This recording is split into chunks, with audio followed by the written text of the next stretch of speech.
ஆகாஷவாணி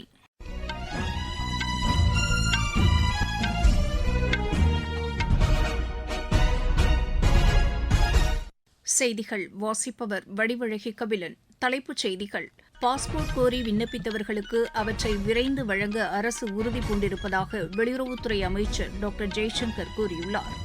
ஐநாவில் காஷ்மீர் பிரச்சினையை பாகிஸ்தான் எழுப்பியதற்கு இந்தியா கடும் கண்டனம் தெரிவித்துள்ளது. ஈரான் நாட்டுக்கு இந்தியர்கள் தேவையற்ற பயணத்தை தவிர்க்குமாறு அந்நாட்டுக்கான இந்திய தூதரகம் அறிவுறுத்தியுள்ளது. இந்தியாவுடன் $140 கோடி மதிப்பிலான வர்த்தக ஒப்பந்தம் மேற்கொள்ளப்பட உள்ளதாக அமெரிக்கா தெரிவித்துள்ளது. அமெரிக்க ஓபன் பேட்மிண்டன் போட்டியில் இந்தியாவின் த்ரிஷா ஜோலி, காயத்ரி கோபிசந்த் இணை காலிறுதிக்கு முந்தைய சுற்றுக்கு முன்னேறியுள்ளது. இனி விரிவான செய்திகள். பாஸ்போர்ட் கோரி விண்ணப்பித்தவர்களுக்கு அவற்றை விரைந்து வழங்க அரசு உறுதி பூண்டிருப்பதாக வெளியுறவுத்துறை அமைச்சர் டாக்டர் ஜெய்சங்கர் தெரிவித்துள்ளார். பாஸ்போர்ட் சேவை தினத்தையொட்டி அவர் வெளியிட்டுள்ள சமூக வலைதள பதிவில் பாஸ்போர்ட் சேவையை வெளிப்படைத்தன்மையுடன் மேற்கொள்ள நடவடிக்கை எடுக்கப்பட்டுள்ளதாக கூறியுள்ளார். மின்னணு பாஸ்போர்ட் சேவை அறிமுகப்படுத்தப்பட்டுள்ளதாக கூறியுள்ள அவர், புதிய பாஸ்போர்ட் சேவை மையங்களும் அஞ்சலக பாஸ்போர்ட் சேவை மையங்களும் தொடங்கப்பட்டுள்ளதாக தெரிவித்துள்ளார். இந்நாளையொட்டி அனைத்து பாஸ்போர்ட் அலுவலக ஊழியர்களுக்கும் டாக்டர் ஜெய்சங்கர் வாழ்த்து தெரிவித்துள்ளார். 1967 ஆண்டு ஜூன் மாதம் 24 பாஸ்போர்ட் சட்டம் கொண்டுவரப்பட்டதை குறிக்கும் வகையில் ஆண்டுதோறும் இந்நாள் பாஸ்போர்ட் சேவை தினமாக கொண்டாடப்பட்டு வருகிறது. மத்திய நகர்ப்புற மேம்பாட்டுத்துறை அமைச்சர் திரு மனோகர் லால் புதுதில்லியில் நடைபெற்ற நிகழ்ச்சியில் சென்ட்ரல் செக்ரட்டரியேட் மெட்ரோ ரயில் நிலைய பணிகளை தொடங்கி வைத்தார். பின்னர் செய்தியாளர்களிடம் பேசிய அவர், இந்த மெட்ரோ ரயில் சேவை மூலம் அரசு ஊழியர்கள் பெரிதும் பயனடைவார்கள் என்று கூறினார். இந்த மெட்ரோ ரயில் சேவை தில்லி RK ஆசிரம் சாலையிலிருந்து இந்திரபிரஸ்தா ரயில் நிலையம் வரை இயக்கப்படும் என்றும் திரு மனோகர் லால் தெரிவித்தார்.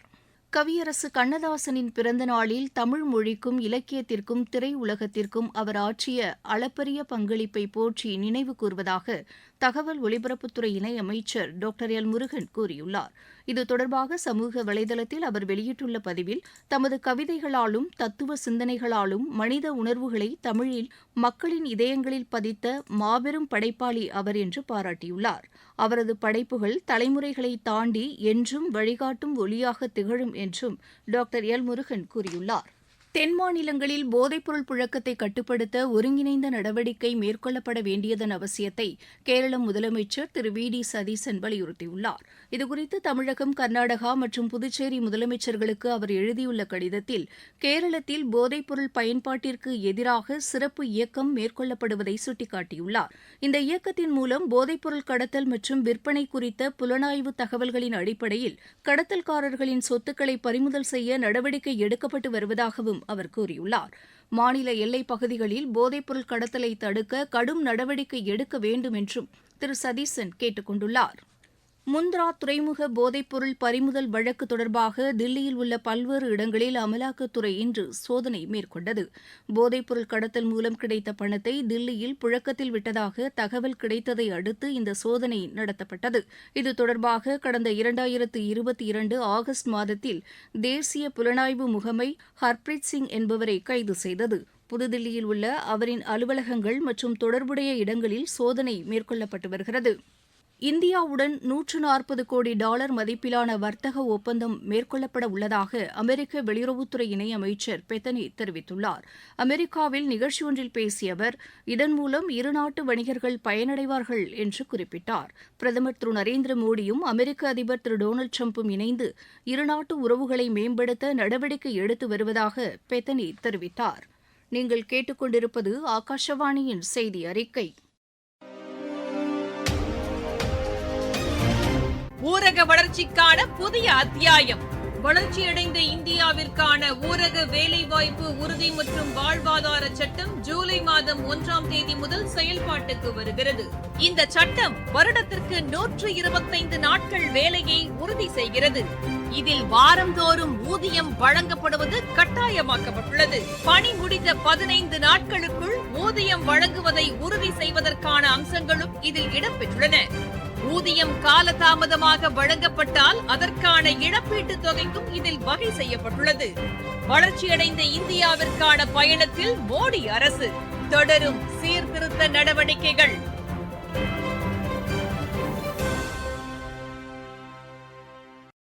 ஐநாவில் காஷ்மீர் பிரச்சினையை பாகிஸ்தான் எழுப்பியதற்கு இந்தியா கடும் கண்டனம் தெரிவித்துள்ளது. இது தொடர்பாக பேசிய ஐநாவுக்கான இந்தியாவின் நிரந்தர பிரதிநிதி திரு ஹரீஷ், ஜம்மு காஷ்மீர் இந்தியாவின் ஒருங்கிணைந்த பகுதி என்று திட்டவட்டமாக கூறினார். ஜம்மு காஷ்மீர் பிரச்சினை தொடர்பாக பாகிஸ்தானின் நிரந்தர பிரதிநிதி ஆசிம் இப்திகார் அகமது ஐநா பாதுகாப்பு கவுன்சிலில் கேள்வி எழுப்பியது தவறானது என்று அவர் தெரிவித்தார்.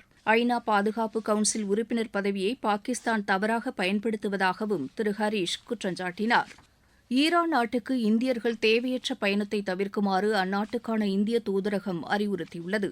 அப்பகுதியில் இயல்பு நிலை திரும்பியுள்ள போதிலும் அந்நாட்டில் உள்ள இந்தியர்கள் எச்சரிக்கையுடன் இருக்குமாறு கூறப்பட்டுள்ளது. ஈரான் நாட்டு அரசின் அறிவுறுத்தல்களை பின்பற்ற வேண்டும் என்றும் கேட்டுக் கொள்ளப்பட்டுள்ளது.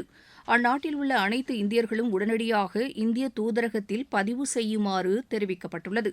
மேலும் ஈரானுக்கான இந்திய தூதரகத்தின் சமூக வலைதளத்தையும் அதிகாரப்பூர்வ இணையதளத்தில் வெளியிடப்படும் தகவல்களையும் பின்பற்ற வேண்டும் என்றும் கூறப்பட்டுள்ளது. ஈரானுக்கு எதிராக மீண்டும் ராணுவ நடவடிக்கை மேற்கொள்ள அமெரிக்க நாடாளுமன்றத்தின் ஒப்புதல் பெற வேண்டும் என்ற தீர்மானம் அந்நாட்டு நாடாளுமன்றத்தில் நிறைவேற்றப்பட்டது. இது தொடர்பான தீர்மானத்திற்கு 50 உறுப்பினர்கள் ஆதரவாகவும் 48 உறுப்பினர்கள் எதிராகவும் வாக்களித்தனர். ஆளும் குடியரசுக் கட்சிக்கு பெரும்பான்மை உள்ளபோதிலும் அக்கட்சியைச் சேர்ந்த 4 உறுப்பினர்கள் இந்த தீர்மானத்திற்கு ஆதரவாக வாக்களித்தனர். இருப்பினும் மேற்காசியாவில் அமெரிக்க ராணுவத்தை நிறுத்த அனுமதி அளிக்கப்பட்டுள்ளது. அப்பகுதியில் உள்ள அமெரிக்காவின் ராணுவ முகாம்கள் மற்றும் கூட்டணி நாடுகள் மீதான தாக்குதலை எதிர்கொள்ளவும் இந்த தீர்மானத்தில் வழிவகை செய்யப்பட்டுள்ளது. ஜெர்மனியில் சிக்னல் கோளாறு காரணமாக நாடு முழுவதும் ரயில் சேவைகள் நிறுத்தப்பட்டுள்ளன. ஜெர்மனியின் தேசிய ரயில்வே நிறுவனம் வெளியிட்டுள்ள அறிக்கையில், டிஜிட்டல் தகவல் தொடர்பு கோளாறு காரணமாக ரயில்வே சிக்னல் சேவைகள் பாதிக்கப்பட்டுள்ளதாக கூறியுள்ளது. இது தொடர்பாக விசாரணைக்கு உத்தரவிடப்பட்டுள்ளதாகவும் அந்த அறிக்கையில் தெரிவிக்கப்பட்டுள்ளது. தேசிய புதுமை படைப்பு போட்டியில் 6 புத்தொழில் நிறுவனங்கள் வெற்றி பெற்றுள்ளன. ஐநாவின் மேம்பாட்டு திட்டமும் அடல் புதுமை படைப்பு இயக்கம், நித்தி ஆயோக் உள்ளிட்ட நிறுவனங்களும் இணைந்து நடத்திய இந்த போட்டியில் நாடு முழுவதிலும் உள்ள இளைஞர்கள் பங்கேற்றனர். நீடித்த வளர்ச்சியை உறுதி செய்யும் தொழில்நுட்பங்களை பிரபலப்படுத்தும் இந்த போட்டியில் 28 மாநிலங்களிலிருந்து 350 விண்ணப்பங்கள் பெறப்பட்டன. இதில் 50 நிறுவனங்கள் தேர்வாகின. அதிலிருந்து தேர்வு செய்யப்பட்டவர்கள் போட்டியில் கலந்து கொண்டனர் என்று மத்திய அரசு கூறியுள்ளது. தென்மேற்கு பருவமழை மகாராஷ்டிரா, சத்தீஸ்கர் மற்றும் மத்திய பிரதேசத்தின் உள்பகுதிகளுக்கு அடுத்த 2 நாட்களுக்குள் தீவிரமடையும் என்று வானிலை ஆய்வு மையம் தெரிவித்துள்ளது. கடலோர கர்நாடகா, கொங்கன், கோவா உள்ளிட்ட பகுதிகளில் அடுத்த 3 நாட்களுக்கு கனமழை பெய்யக்கூடும் என்றும் தெரிவிக்கப்பட்டுள்ளது. அசாம், மேகாலயா, கர்நாடகா, ஒடிசா உள்ளிட்ட பகுதிகளில் கனமழை பெய்யக்கூடும் என்றும் தெரிவிக்கப்பட்டுள்ளது. அமெரிக்க ஓபன் பேட்மிண்டன் போட்டியில் இந்தியாவின் த்ரிஷா ஜோலி, காயத்ரி கோபிசந்த் இணை காலிறுதிக்கு முந்தைய சுற்றுக்கு முன்னேறியுள்ளது. மகளிர் இரட்டையர் பிரிவு முதல் சுற்று ஆட்டத்தில் இந்த இணை 21-12, 14-21, 21-13 என்ற செட் கணக்கில் ஸ்பெயினின் பவுலா லூஷியா இணையை வென்றது. அமெரிக்காவில் நடைபெற்று வரும் சர்வதேச டென்னிஸ் போட்டியில் இந்தியாவின் சஹாஜா எமலப்பள்ளி காலிறுதிக்கு முந்தைய சுற்றுக்கு முன்னேறியுள்ளார். மகளிர் ஒற்றையர் பிரிவு முதல் சுற்று ஆட்டத்தில் அவர் 3-6, 6-2, 6-2 என்ற செட் கணக்கில் அமெரிக்காவின் மலாய்கா ரப்போலுவை வென்றார். புரோ ஹாக்கி லீக் போட்டியில் இந்தியா பாகிஸ்தானை வென்றது. லண்டனில் நடைபெற்ற இப்போட்டியில் 4-3 என்ற கோல் கணக்கில் இந்தியா வெற்றி பெற்றது. பிரிட்டனில் அடுத்த மாதம் தொடங்க உள்ள ஹாக்கி தொடரில் பங்கேற்க உள்ள இந்திய இளையோர் மகளிர் அணி அறிவிக்கப்பட்டுள்ளது. இப்போட்டியில் இங்கிலாந்து, ஸ்காட்லாந்து, அமெரிக்கா, பெல்ஜியம் அணிகள் விளையாட உள்ளன. அடுத்த மாதம் 5ஆம் தேதி முதல் 14ஆம் தேதி வரை இப்போட்டி நடைபெறுகிறது. உலகக்கோப்பை கால்பந்து போட்டியில் கொலம்பியா 1-0 என்ற கோல் கணக்கில் காங்கோவை வென்றது. மீண்டும் தலைப்புச் செய்திகள். பாஸ்போர்ட் கோரி விண்ணப்பித்தவர்களுக்கு அவற்றை விரைந்து வழங்க அரசு உறுதி பூண்டிருப்பதாக வெளியுறவுத்துறை அமைச்சர் டாக்டர் ஜெய்சங்கர் கூறியுள்ளார். ஐநாவில் காஷ்மீர் பிரச்சினையை பாகிஸ்தான் எழுப்பியதற்கு இந்தியா கடும் கண்டனம் தெரிவித்துள்ளது. ஈரான் நாட்டுக்கு இந்தியர்கள் தேவையற்ற பயணத்தை தவிர்க்குமாறு அந்நாட்டுக்கான இந்திய தூதரகம் அறிவுறுத்தியுள்ளது. இந்தியாவுடன் $140 கோடி மதிப்பிலான வர்த்தக ஒப்பந்தம் மேற்கொள்ளப்பட உள்ளதாக அமெரிக்கா தெரிவித்துள்ளது. அமெரிக்க ஓபன் பேட்மிண்டன் போட்டியில் இந்தியாவின் த்ரிஷா ஜோலி, காயத்ரி கோபிசந்த் இணை காலிறுதிக்கு முந்தைய சுற்றுக்கு முன்னேறியுள்ளது. இத்துடன் இந்த செய்தி அறிக்கை நிறைவு பெற்றது.